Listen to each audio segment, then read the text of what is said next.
महाभारत, दुनिया का सबसे बड़ा युद्ध। 18 दिन तक चले इस युद्ध ने 18 अक्षुणी सेना को खा लिया था।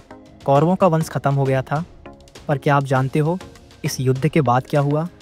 क्या हुआ हस्तिनापुर का, और पांडवों का क्या हुआ, और किस हालात में उन्होंने दुनिया छोड़ी? आज हम बताएंगे महाभारत के बाद की असली कहानी। युधिष्ठिर युद्ध तो जीत गए थे, पर उन्हें जीत में भी हार मिली थी। सभी भाई जिंदा थे, पर लाखों लोगों की मौत ने उन्हें अंदर से तोड़ दिया था। उन्होंने श्री कृष्ण से कहा, मैंने अपने ही रिश्ते खो दिए, मैं राज्य के लायक नहीं हूँ। तब श्री कृष्ण मुस्कुराए और उन्होंने कहा, तुम्हारा राज्य करना तुम्हारा कर्तव्य है। और फिर युधिष्ठिर ने अश्वमेध यज्ञ किया, एक महायज्ञ जिसमें एक घोड़ा पूरे भारत में घूमता है और जहाँ कोई राजा उसे रोकता है वहाँ युद्ध होता है।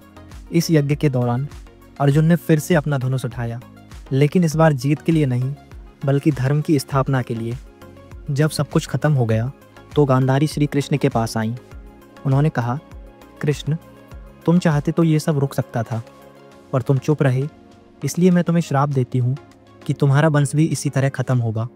कृष्ण ने मुस्कुराकर कहा, तथास्तु। और यही श्राप आगे चलकर यादव वंश के अंत का कारण बना। अगले कुछ साल तक युधिष्ठिर ने हस्तिनापुर को न्याय और धर्म से चलाया। राज्य में सुख शांति थी, पर पांडवों के दिल में एक खालीपन था। द्रौपदी चुप थी, अर्जुन अपने शस्त्र त्याग चुके थे, भीम के मन में अब लालच नहीं था। उन्होंने दुनिया जीत ली थी, पर खुद को हार चुके थे। सालों बाद गांधारी का श्राप सच हुआ। द्वारका में यादव आपस में लड़ने लगे। गुस्सा और अभिमान ने उन्हें बर्बाद कर दिया। कृष्ण जंगल में चले गए और एक शिकारी ने उनकी एड़ियों पर तीर मारा। कृष्ण ने आंखें बंद की और कहा, यही अंत था, जैसा होना था। उनके साथ ही उनका वंश भी खत्म हो गया। कृष्ण के जाने के बाद पांडवों ने सब कुछ छोड़ दिया। युधिष्ठिर ने अर्जुन, भीम, नकुल, सहदेव और द्रौपदी के साथ हिमालय की तरफ यात्रा शुरू की, जिसे महाप्रस्थान कहा गया। रास्ते में एक एक करके सब गिरते गए। सबसे पहले द्रौपदी, फिर सहदेव, नकुल, अर्जुन और भीम, और सबके अंत में सिर्फ युधिष्ठिर बचे। एक कुत्ता युधिष्ठिर के साथ में था, जो अंत में धर्मराज यम निकला, और युधिष्ठिर जीवित इंसान के रूप में अपने शरीर के साथ स्वर्ग गए।